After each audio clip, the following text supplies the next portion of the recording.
ఈ సమావేశం ఏర్పరచుకున్నందుకు చాలా చాలా చాలా చాలా ధన్యవాదాలు మీ అందరికీ కూడా.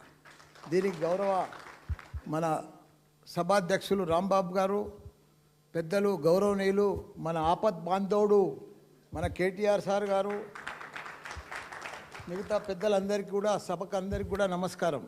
మా అన్నలకు, అక్కలకు, చెల్లెళ్ళకు, తమ్ముళ్ళకు, పత్రిక మిత్రులకు నేను 2 నిమిషాలు మాట్లాడతా. చాలా ఘోరం అయిపోతుంది. కేంద్రం కూడా కొత్త కొత్త చట్టాలు తెచ్చి మిమ్మల్ని అణిచివేస్తుంది. ట్రేడ్ యూనియన్లు లేకుండా చేయాలని, భూస్థాపితం చేయాలని డిసైడ్ చేసుకున్నారు. దానికి తోడు రాష్ట్రం కూడా దానికి తొత్తులు పలుకుతున్నది. కాబట్టి మనం ఇప్పటికైనా మేల్కోవాలి. మీకు పోరాటం ఏం కొత్త కాదు. మీరు 40-30 ఏళ్ళ సంది, 70 ఏళ్ళ సంది కొట్లాడుతూనే ఉన్నారు, పోరాడుతూనే ఉన్నారు. ప్రతిరోజు మీది పోరాటమే.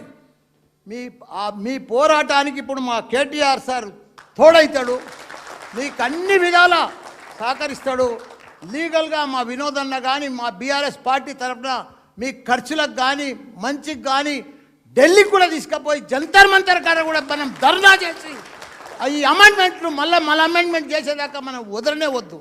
ఇప్పుడు తెలంగాణలో చూస్తున్నాం మనం, ఈ 2 ఏళ్ల సంది ఈఎస్ఐలో మందులు లేవు, కిడ్నీ పేషెంట్లు ఉన్నారు, క్యాన్సర్ పేషెంట్లు ఉన్నారు. అప్పుడు మేము ఒక్కొక్క బ్యాగ్ నిండా నింపిస్తుంటే నెలకు రేషన్ లెక్క మందులు.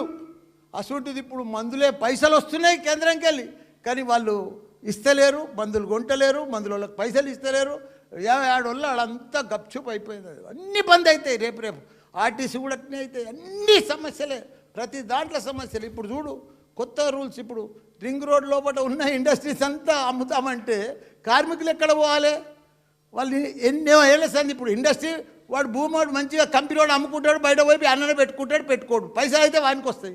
మరి ఈ కార్మికుడిడా ఇంతో అంతో గుడిసేసుకున్నాడు, ఇల్లు కట్టుకుండు, పిల్లల్ని స్కూల్ చదివిస్తుండు, వాడు యాడికి పోవాలి? ఈ కంపెనీ నెంబడి ఆడికి పోతాడా? ఊరవతలకి పోడు కదా. వాంది ఏం బతుకు కావాలి? వాడు ఎంత అన్యాయం అయిపోతాడు? వాని జీవితం ఎట్లా కావాలి? మొన్న ఇదే మన సీఎం రేవంత్ రెడ్డి గారు జూబ్లీ హిల్స్లో ఎలక్షన్లో ఒక మాట చెప్పిండు సినీ కార్మికుల దగ్గరకు వచ్చి, ఎవడైతే టికెట్ సినిమాకు పెంచుకుంటాడో వాళ్ళకు 20% కార్మికులకు, సినీ కార్మికులకు ఇవ్వాలన్నాడు. మరి ఈడ కూడా అదే చట్టం తీసుకురా.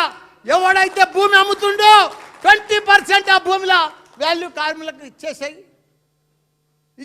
నువ్వు కమ్ముకొని పో, ఓ చట్టం తీసుకురా. మనం కూడా ఇదంతా ఆయన చెప్పిన దానికి ఆయననే అడుగుతున్నాం. మనమందరం కూడా ఇప్పుడు ఇక్కడ లీగల్ టీం తోటి మన రామన్న చెప్తాడు, ఇవన్నీ కూడా లెటర్లు రాసి ఢిల్లీ దాకా కూడా రాసి మనం అందరం కూడా పోయి తెలంగాణలో మన కేంద్రంలో 2 జాగాలలో కొట్లాడే అవసరం ఉన్నది. మీ అందరికి కూడా మద్దతుగా మా బీఆర్ఎస్ పార్టీ ఉంటుంది. దానికి తోడు నా వంతు ఖర్చుల కింద 10 లక్షల రూపాయలు పార్టీలో జమ చేస్తా. మీకు యుద్ధం ఢిల్లీ పోతుంది కానీ ఈడ కానీ దేనికైనా సరే నేను 10 లక్షలు ఇస్తా. మిగతా డబ్బులన్నీ కూడా మా బీఆర్ఎస్ పార్టీ పెడుతుంది, మీకు అండగా ఉంటుంది. అన్ని రకాల కూడా ఆదుకుంటాం. తప్పకుండా తెలంగాణనే కాదు దేశమంతా కూడా కార్మికుల లోకాన్ని, కార్మికుల నాయకులను, ట్రేడ్ యూనియన్ నాయకులను అంతా కూడా ఏకం చేసి ఢిల్లీకి పోయి ధర్నా చేద్దామని కూడా మీ అందరికీ కూడా మనవి చేస్తున్నా. మన కోరికలు మన అన్నీ కూడా మన రూల్స్ ప్రకారం మన అన్నీ కూడా అమెండ్మెంట్ అయ్యేదాకా మనం వదలనే వద్దు. ఎంత దూరమైనా పోదామని కూడా మనవి చేస్తున్నా. జై తెలంగాణ, జై కార్మిక. మల్లారెడ్డి గారికి మరి ధన్యవాదాలు. కేటీఆర్ గారు మాట్లాడే ముందు ఒక్క నిమిషమే సార్. మాకు ఇప్పుడు రాష్ట్రంలో ఉన్న ట్రేడ్ యూనియన్ల పరిస్థితి ఏంటంటే, వాస్తవంగా ట్రేడ్ యూనియన్లు కొంత ప్రయత్నం చేస్తున్నాయి.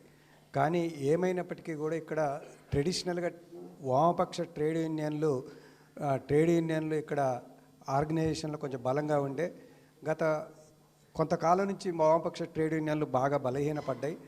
వాళ్ళు మాటతోటి ప్రయత్నం చేస్తారు కానీ ఆచరణలో ప్రాక్టికల్గా వాళ్ళ వెనకాల జనం నమ్మకం లేక రావడం లేదు. కాబట్టి తెలంగాణకి డెఫినెట్గా ఈరోజు మనకు కార్మిక వర్గానికి కూడా స్పెషల్గా గులాబీ జెండానే అండ. అది లేకపోతే చేయగలిగింది ఏం లేదు, నష్టపోయేటోడు ఇంకొంచెం ఎక్కువ నష్టపోతాడు. కానీ ఈరోజు మనం మీ నాయకత్వంలో ట్రేడ్ యూనియన్లను నడపడానికి ట్రేడ్ యూనియన్ టీం అంతా కూడా గట్టిగా ఉంది. ఇతరులు కూడా నాకు వెళ్ళినప్పుడు చెప్తున్నారు, ఇవాళ ఇక్కడ లేరు కానీ 2-3 అంటే మీ అందరికి కూడా తెలియదు, 2-3 నక్సలైట్ సంఘాలు వచ్చినాయి, ఇక్కడికి వచ్చి నన్ను కలిసిపోయినాయి. మేము కూడా ఇందులో పార్టిసిపేట్ చేస్తాం, రావచ్చు అని. అయితే ప్రిన్సిపల్డ్గానే నేను అన్ని ట్రేడ్ యూనియన్లకు ముందు చెప్పాల. ఎందుకంటే మేము ఇక్కడ మన ఐడియాలజీని ఫైనల్ చేయడానికి కేటీఆర్ గారి సమక్షంలో మాట్లాడాలా, ఓ డెమోక్రటిక్ ప్రాసెస్లో దీన్ని తీసుకురావాలని. ఇతర సంఘాలు కూడా వాస్తవంగా అడుగుతున్నాయి. ఓన్లీ హెచ్ఎంఎస్కి సంబంధించిన సంఘాల నాయకుల్ని మాత్రమే రమ్మన్నారు. రబ్బే రామారావు గారు కూడా వచ్చారు, వారికి కూడా స్వాగతం, ధన్యవాదాలు. కాబట్టి నేను అనేది ఏంటంటే, రాజిరెడ్డి గారు లారీ అసోసియేషన్ నుంచి వచ్చారు, వారికి కూడా ధన్యవాదాలు.